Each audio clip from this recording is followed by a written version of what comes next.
We have been working on this case for several years. It's almost 10 years old. But that work towards capturing a suspect in the Sherry Black murder came to an end today with the arrest of this 29-year-old man in Orem. The Salt Lake County Sheriff's Office announcing a break in this high-profile case. Fox 13's Spencer Joseph joining us with the latest on the man who is now behind bars. Spencer. Brian, Kirsten, his name is Alan DeBurrows, and his DNA actually matched the DNA from the crime scene back in November of 2010. Now, we haven't actually learned why he did this. All of that will be processed through the DA's office. But we have actually combed through all of our file video and all of our archives today to really lay out a timeline of this important case. Through the archives over the last 10 years, the story of the murder of Sherry Black unfolds. From her son-in-law, Greg Miller's pleas for the case to be solved. We want to make an arrest, we want a conviction, we want to bring closure to our life, and so we just want to do everything we can to help the police in their effort. To the only evidence left behind, a belt and blood from the killer. We have the highest quality DNA. We have blood evidence. We believe he cut his hand. There's blood evidence left behind. Several attempts at finding her killer have been met with silence.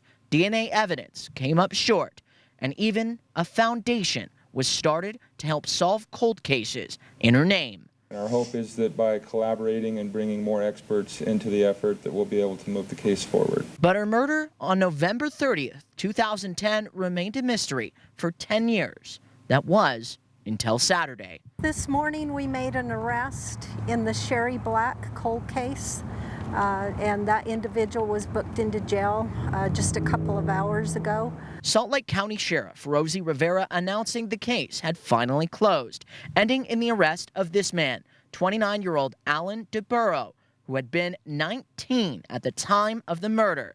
The Miller family told police. They're very grateful at this time for law enforcement and the efforts by all the agencies that were involved in this investigation. Many different officers, detectives, investigators, and teams from several different agencies have led this cold case over the years, all their efforts leading to today.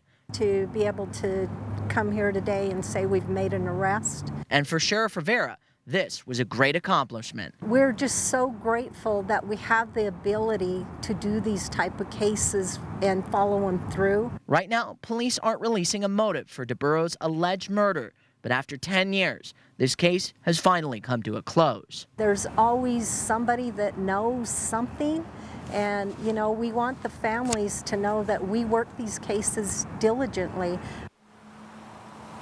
Now, we did mention before that this is all going to the DA's office. He is going to be screening charges now. All of that will be forthcoming in the next few weeks as he screens those charges and releases more information about this. Of course, we'll continue to follow this case as it develops. Live at Unified Police Headquarters, Spencer Joseph, Fox 13 News, Utah.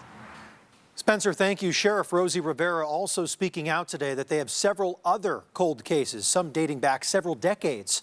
Unified Police has a website dedicated to these cases and finding tips to solve them. Each victim's information, as well as all of the information on their murder, is posted. The goal is to get tips on old cases, which then goes to the Unified Police Cold Case Unit, the unit that ultimately made this morning's arrest. Without that cold case unit, I don't think this would have been possible. The cold case unit is very successful in solving cold cases, and Detective Ben Pender is the lead detective. He is the detective assigned to that unit, and he is the one that made the arrest this morning. We'll have a link to the cold case website over on our website, fox13now.com.